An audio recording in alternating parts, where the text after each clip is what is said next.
안녕하십니까. 저희는 AI 게임 마스터와 함께하는 TRPG 게임의 던전통 서비스에 대해서 발표하도록 하겠습니다. 저는 발표를 맡은 발표자 유성현입니다.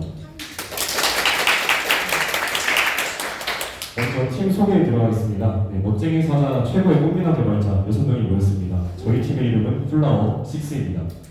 저희는 서비스를 효율적으로 개발하기 위하여서 다음과 같이 팀을 두 가지로 분할을 했는데요. 첫 번째, 매니지 앤 플랜 팀과 두 번째, 테크니컬 팀입니다. 가장 먼저 매니지 앤 플랜 팀에는 이렇게 세 분이 계시는데 김영훈님께서는 팀장과 기획을 맡아주셨고 두 번째로 이제 종룡님께서는 PM, 세 번째로 선비님께서는 기획자를 맡아주셨습니다. 다음에는 이제 POC와 개발 그리고 개발 문서를 작성한 테크니컬 팀입니다. 이제 민성님께서는 유저 채팅 기능을 개발하였고 클라우드를 보여주셨습니다. 두 번째로 준현님께서는 AI 웹 서비스와 게임 매칭 서비스, 마지막으로 저는 인증인가 시스템과 보안 시스템, 그리고 장애 자동 대응 시스템을 구축했습니다. 오늘의 아젠다입니다. 다음과 같이 네 가지 순서대로 발표를 진행하도록 하겠습니다. 네, 서비스 계열인데요. 먼저 TRPG 계열을 만들었는데 TRPG가 무엇인지 모를 수 있는 분들 계시기 때문에 설명을 드리겠습니다. 다음과 같이 세 가지 키포인트로 나눠봤는데 가장 먼저 롤플레이, 유저가 직접 게임 속의 플레이어가 되고 두 번째로 스토리텔링, 플레이어가 직접 스토리를 만들어가면서 마지막으로 이 모든 것은 게임 마스터가 통제를 합니다. 정리를 하면 다음과 같습니다. 플레이어가 게임 속 캐릭터가 되어서 게임 마스터의 게임 진행에 따라 직접 스토리를 만들어가는 상상력 기반의 게임이 되겠습니다. 이렇게 재밌어 보이는 TRPG 게임에도 문제점이 세 가지가 존재했던 것 같습니다. 첫 번째로 게임 마스터를 섭외하는 것이 어려웠고 두 번째로 함께 즐길 수 있는 플레이어를 모집하는 것이 어려움, 마지막으로 여러 가지 게임 세계관을 적용하는 것에 있어서 많은 어려움이 있었습니다. 저희는 이 모든 문제들을 해결했습니다. 이 세 가지 기술들을 활용했었는데 이 세 가지 기술들을 잘 기억해 주시면 감사하겠습니다. 게임의 기능에 대해서 차츰 설명드리도록 하겠습니다. 3명의 유저들이 모였습니다. 게임을 하기 위해서. 하지만 이 게임을 통제해줄 게임 마스터가 존재하지 않습니다. 섭외 비용이 너무나도 크기 때문이죠. 저희는 그래서 저 가운데 자리에 인공지능 게임 마스터를 앉혔습니다. 즉 AI 기술을 활용한 것이죠. 이전에는 수동으로 플레이어를 모집했었을 때 그때는 시간과 비용적인 코스트가 너무 컸습니다. 하지만 저희는 자동 대결 시스템을 활용하여서 이 모든 문제들을 해결하였고 이는 웹소켓과 밝기, 큐 시스템을 활용했습니다. 마지막입니다. 기존에는 다양한 세계관을 개발하는 것에 있어서 많은 어려움이 있어서 플레이어들이 여러 가지 재미있는 세계관들을 즐기기엔 좀 어려웠지만 저희는 단 하나의 세계관에 대한 정보 문서 TXT 파일 하나만 가지고 쉽게 게임을 만들 수 있도록 세계관을 보장하였습니다. 이때는 AI의 RAG 서비스를 활용해 보았습니다. 지금부터 본격적으로 기술을 설명해 드리도록 하겠습니다. 먼저 저희 팀의 시스템 아키텍처를 먼저 보고자 하는데 이렇게 보면 너무 복잡하고 어려울 수가 있어서 세 가지 부류로 나누어서 설명을 드리도록 하겠습니다. 먼저 시큐리티 레이어입니다. 이제 해커와 악성 도새 공격을 방어할 수 있는 보안 시스템을 좀 구축을 해봤습니다. 이를 통하여서 저희 어플리케이션을 보호하였고요. 두 번째로는 이제 하이브리드 서버를 구축해봤습니다. 역할과 책임에 따른 서버의 분할의 필요성을 느끼게 되어서 스프링 보트는 게임 서버로, 패스트 API 서버는 AI 서버로 활용을 했습니다. 마지막으로 데이터베이스입니다. 단순한 데이터베이스보다는 장애에 대한 자동 대응과 성능 개선을 초점을 맞춰서 데이터베이스 시스템을 다음과 같이 구축을 해봤습니다. 한 가지 난제가 있었는데 저희 팀이 6명이 있었지만 이 6명 모두 다 게임과 AI 서비스를 개발하는 것에 있어서 좀 낯설었습니다. 해본 적이 없었기 때문이죠. 그래서 저희는 개발에 착수하기 전에 4일 동안 POC 과정을 거쳤습니다. POC가 무엇인지 모를 수 있기 때문에 설명을 드리겠습니다. 프루프 오브 컨셉트라고 하여서 사전에 우리가 적용할 기술들을 검증을 하는 것입니다. 먼저 테스트할 기술 부분을 선정하고 두 번째로 테스트 프로젝트를 통하여서 기술을 검증하고 데이터를 수집합니다. 저희 팀은 총 12번의 테스트 프로젝트를 통하여서 검증을 하였고요. 마지막으로 판단을 하는데 이 모든 과정을 통하여서 저희는 직감 남의 데이터가 아닌 우리만의 POC 데이터를 통하여서 확실성을 보증할 수 있었습니다. 메인 기술 중 하나인 RAG 서비스의 기술에 대해서 설명을 드리도록 하겠습니다. 모를 수 있어서 한번 정의만 1표 가겠습니다. Retrieval Augmented Generation이라고 하여서 지역을 하면은 검색 기반 생성 기술입니다. 요약을 해서 보여드리겠습니다. 맨 뒤에는 이제 지식 베이스 문서에서 리트리뷰, 여기가 중요합니다. 관련된 정보를 문서에서 검색, 서칭을 해서 이를 기반으로 이제 AI 모델이 답변을 하는 기술인데 저희 이거를 좀 활발하게 써왔던 것 같습니다. 먼저 데이터를 인풋시켜야겠죠. 세계관 정보에 대한 문서, 대량의 txt 파일을 인베딩 AI를 통하여서 데이터베이스에 삽입을 합니다. 그냥 삽입하는 것이 아니라 벡터화를 시켜서 삽입을 하고요. 다음에 저희가 쓸 때에는 유저의 요청이 발생하면은 AI가 문서를 검색하고 그 검색된 문서를 가지고 이제 문서를 기반하여서 답변을 하게 됩니다. 이를 통하여서 단순한 메시지 프롬프팅이 아닌 우리만의 AI 모델을 구축할 수 있었습니다. 한 가지 문제점이 있었습니다. AI 모델이 연산되는 시간이 너무 길어서 답변 속도가 좀 느렸거든요. 캐싱을 활용했습니다. 이제 발키 서버를 통하여서 RDB 저희 과정을 좀 생략을 했고요. 이를 통하여서 다음과 같은 비즈니스 임팩트를 낼 수 있었습니다. 예수 캐시입니다. 다음과 같은 아키텍처를 구성을 했고요. 스토프 프로토콜을 통하여서 이제 커넥트, 샌드, 서브스크라이브 과정을 통하여서 양방향 통신을 지원했습니다.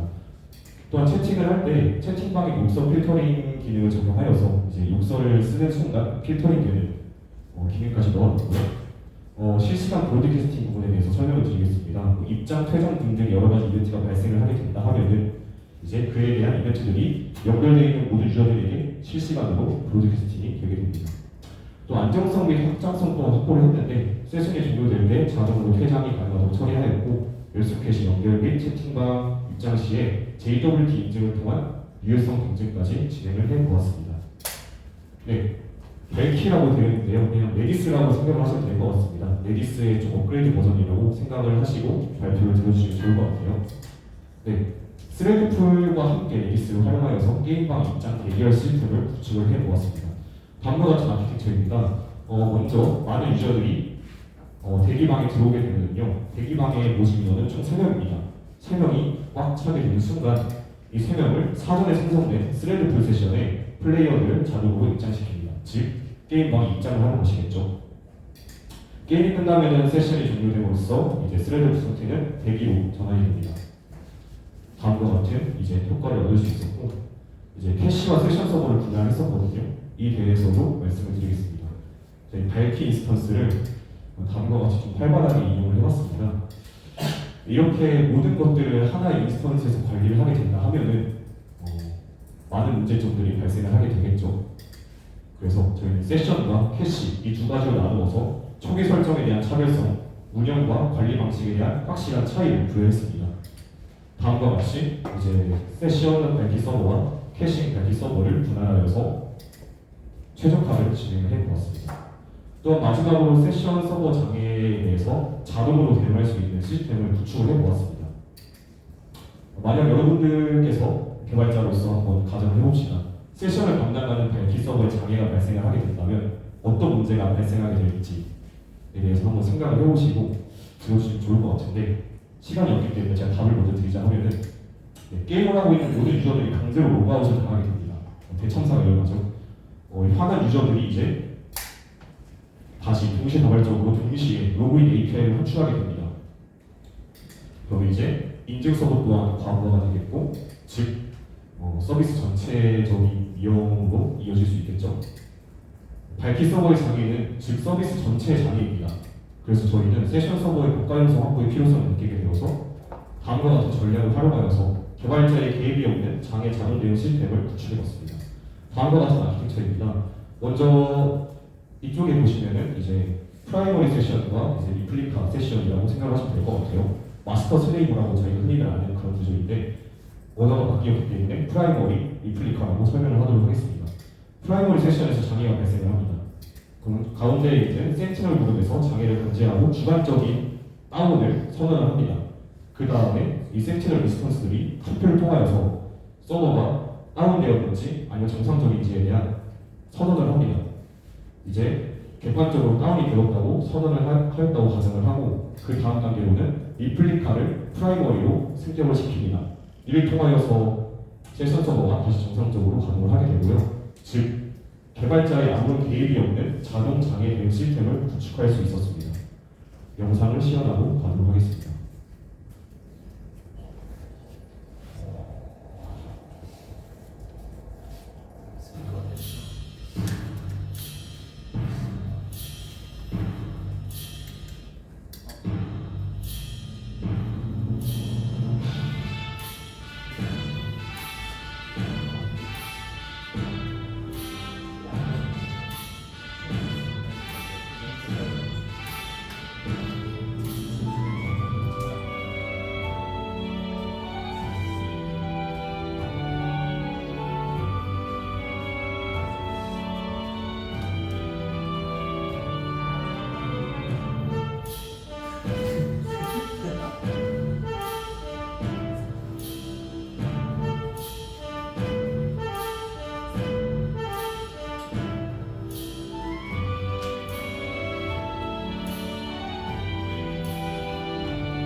마지막으로 함께 해주신 팀원들께 감사하다는 말씀드리고 이만 발표를 마치겠습니다. 감사합니다.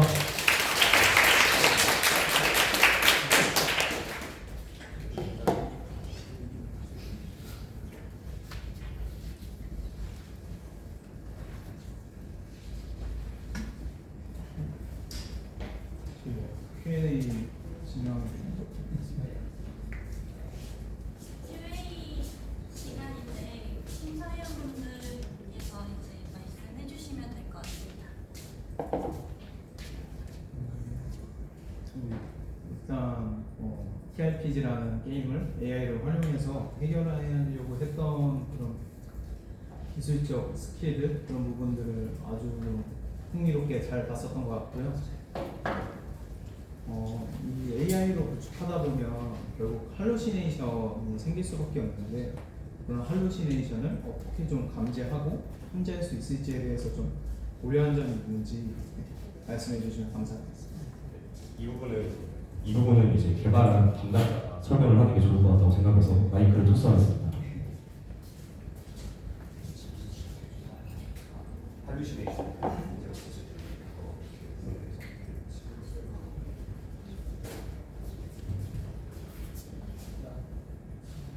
저희가 RAG를 사용했다 보니까 원래 맨 처음에 실제로 AI한테 프롬프트를 그냥 줘버렸거든요. 세계관에 대한 프롬프트나 이런 걸 줬을 때 질문할 때마다 세계관이 달라지거나 아니면 새로운 게임 세션이 열렸을 때 저희가 원하지 않던 방향으로 가는 경우가 있었고 게임이 엔딩이 되어야 되는데 게임을 엔딩시키지 않은 방향도 있었고 그리고 저희가 게임을 하다가 게임을 끝내고 싶은데 AI가 절대 게임을 끝내주지 않더라고요. 그래서 저희가 RAG를 구현을 했습니다. RAG 구현을 해가지고 DB 안에 저희가 원하는 데이터를 집어넣으니까 저희가 원하는 대로 게임이 잘 진행되고 잘 끝내게 되었습니다. 네, 감사합니다. 그러면 HP나 아이템 개수 그런 것들 같은 경우는 정확한 숫자가 중요하잖아요. 그런 부분은 이제 렉을 구축하더라도 AI가 할루시네이션을 일으키면서 문제를 일으키는 경우가 종종 있는데 그런 부분은 숫자에 좀 취약한 부분을 어떻게 해결했는지 좀 이야기해 주실 수 있어요? 저희가 게임 캐릭터 스탯이거나 게임 아이템 같은 경우에는 저희가 매번 프롬프트를 계속 보내고 있어요. 현재 사용자에 대한 상태라든지 스탯이라든지 현재 사용자가 가지고 있는 아이템 이 정도 항상 저희가 프롬프트를 보내기 때문에 할루시네이션이 일어나지는 않았던 것 같습니다. 실제로 일어나지는 않았고요. 네, 감사합니다. 그리고 레디스를 활용하면서 프라이머리랑 레플리카가 있었잖아요. 이제 물론 프라이머리의 특정상 시스템상 잘못된 명령으로 죽을 수도 있지만 트래픽 자체가 과도하게 몰려서 죽을 수도 있는데 그런 경우에는 프라이머리가 죽고 레플리카가 승격되더라도 똑같이 죽을 수 있는 상황이 좀 제한될 것 같은데 그런 부분은 좀 어떻게 고민을 했는지 좀 이야기해 주실 수 있어요? 다시 한번 되짚어보자면 혹시 좀 잘못된 명령으로 통하여서 다운이 될 수 있다는 걸 가정하신 건가요? 아니요. 잘못된 명령을 통해서 다운이 될 수도 있는데 단순한 트래픽의 증가로 다운이 될 수도 있잖아요. 네. 그러면 프라이머리가 승격이 되더라도 그 프라이머리가 또 과부하가 걸려서 또 죽을 수도 있는데 그런 부분은 좀 어떻게 좀 자동화해서 고려를 했는지 답변해 주시면 감사합니다. 네, 우선은 저희가 트래픽이 많지 않기 때문에 정말 작은 볼륨으로 작았지만 만약 저희가 계속 모니터링을 하면서 실제 서비스를 하게 된다 하면은 이제 하드웨어적인 스펙 혹은 그런 것들을 좀 늘려야 된다고 판단이 되면은 이제 아마 인스턴스 자체의 파워를 좀 높이는 식으로 해결을 해야 되지 않을까라고 생각을 하긴 하지만 그에 대한 실제적인 코드의 구현은 아직 해놓지 않았습니다. 아직까지 문제가 발생하지 않았기 때문에 만약 운영을 하게 되어서 그런 문제가 발생한다라고 가정을 하면은 모니터링한 데이터를 가지고 객관적으로 판단하여서 이제 스펙을 높이는 것이 좋지 않을까라고 생각을 합니다. 그러면 만약 그 스케일업을 하는데 프로비저닝 하는데 시간이 좀 걸리잖아요. 그 부분에서 만약 급박스럽게 대응을 해야 된다고 하면 어떤 형태로 좀 대응하실 것 같은지 좀 이야기해 주실 수 있어요?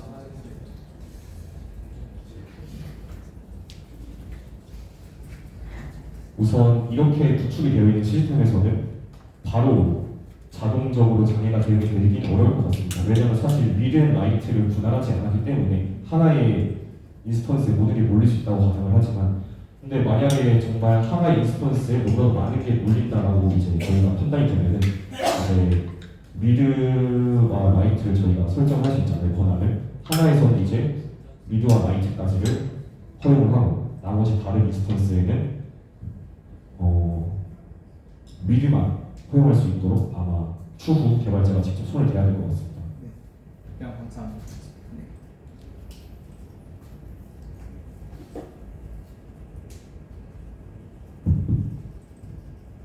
네. 네, 발표 잘 들었습니다.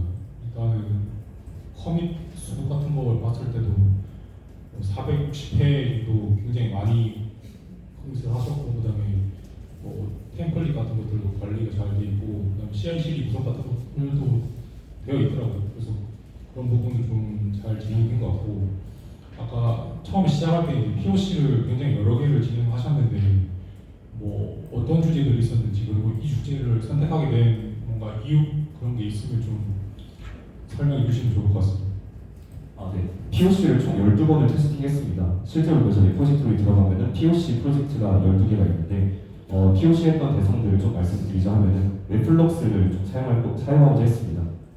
결국 사용하지 못했지만 웹플럭스, 그리고 웹플럭스와 연계된 몽고DB의 활용, 바이키의 활용, 또 이제 포스트그레이의 활용 등등이 있었고, 또 이제 자동 장애된 시스템 또한 제가 하나의 리포지토리를 타가지고 이제 테스팅을 해보았습니다. 그거 이외에도 정말 여러 가지 뭐 AI 서버에 대한 POC 등등 또한 존재했고요. 결과적으로 왜 결국 이렇게 구현을 했냐에 대한 질문에 답을 하자면, 일단 웹플럭스 같은 경우는 적용하지 못했습니다. 저희가 적용하지 못한 이유는 저희 개발 인원들 맨파워에 비해서 주어진 시간이 너무 적지 않았나 싶어서 과감하게 웹플럭스는 포기하여서 나머지 기술들은 전부 다 적용을 하였습니다. 어떻게 보면은 그 POC 진행하신 게 기반 기술들에 대한 POC를 주로 진행을 하신 거네요. 네, 기술들에 대해서 중점적으로 했던 것 같습니다. 그리고 이제 그 아까 실제로 시연 영상 보여주실 때 이제 아마 그 뭐 클로드나 아니면 뭐 오픈 API나 이런 것들을 쓰셨을 것 같은데, 물론 이제 좀 시간이 오래 걸린다든지 아니면 응답이 안 온다든지 하는 경우에는 어떻게 좀 처리를 하셨나요? 저희는 지금 모델 3개를 사용을 하고 있고요. 첫 번째는 클로드를 사용해서 주로 사용하는 모델은 클로드고요.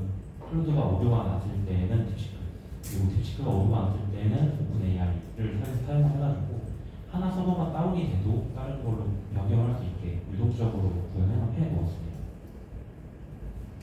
그리고 속도라든지 그런 부분들은요, 저희가 지금 클로드 소넷 모델을 사용 중이거든요. 클로드 소넷 모델이 딥시크나 다른 것들에 비해서 나오는 프롬프트의 양이 좀 더 많고, 그리고 창의성이라든지 이런 것도 저희가 마음대로 설정할 수 있어가지고 클로드 소넷 모델을 했던 것 같습니다.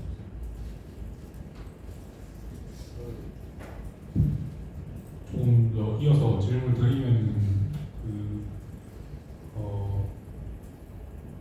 이제 매번 채팅할 때마다 API 콜 하는 거잖아요. 그러면은 비용 같은 건 혹시 좀 계산을 해보셨나요? 네, 저희가 현재 저번주부터 지금까지 446번에 호출했습니다. 저희가 테스트할 때는 딥시크 모델로 사용했는데요. 딥시크 같은 모델의 경우에는 지금 서버가 중국에 있다 보니까 딥시크 모델의 특징이 밤에 서버를 키거나 밤에 사용을 하거나 밤에 그걸 사용을 하면은 현재 지금 낮에 사용하는 모델보다 좀 더 싸게 해주는 버전이 존재해가지고 그걸 사용해서 현재는 지금 0.05달러가 446번 하는데, 그래서 앞으로 테스트하기에도 충분히 테스트가 가능하고 실제로도 서버를 올리기도 좋은 것 같습니다. 네. 좀 더 이어서 질문을 드리면은 그 이제 매번 채팅할 때마다 API 콜 하는 거잖아요. 그러면은 비용 같은 건 혹시 좀 계산을 해보셨나요? 네, 저희가 현재 저번주부터 지금까지 446번에 호출했습니다.